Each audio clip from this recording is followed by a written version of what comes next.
গাইছ এতিয়া মই ক্লাছলৈ আহোঁতে ধুনীয়াকৈ ওলাই মেলি আহিলোঁ, কিন্তু এয়া চাওকচোন, ইয়াত বাৰু জোতা পিন্ধি যাব পাৰিনে? টমটম পালোঁ বুলিহে, নহ'লে কেনেকৈ গ'লোহে আজি কওকচোন।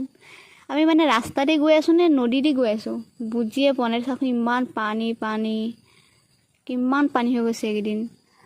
আৰু এতিয়া ক্লাছৰ পৰা আহি মেলি মই আৰু ভণ্টি অলপ ওলাই গ'লোঁ, আহি পাই আকৌ বৰিঙে লাগিলে। চাওকচোন মোৰ এয়া কোন হয় এইটো নকওঁ, আপোনালোকে ভাবক আৰু কোন হয় এইটো। এয়া দিছে নহয়, ইও মানে বৰিং হৈ গৈছে। এইটো আমাৰ নিচিনাই মানে কাম বন নাইকিয়া ফকতীয়া, একো নাই আমাৰ কাৰোৰে কাম বন নাই। এয়া সৰু পোৱালিৰ লগতে খেলিব লাগি গৈছে আৰু এদিন চাওকচোন সৰুতে ষ্টাইল চাই গাইছ। এয়া দিছে নহয়, পঢ়া শুনা একো নাই, খালি মানে উৎপতীয়া, মহা উৎপতীয়া নিচিনা। ইমান ক্ষীণ ছোৱালীজনীকো মতি কৰে, কি ক'ব লাগে কওক। এয়া মোক ইনচাল্ট কৰিছে গাইছ।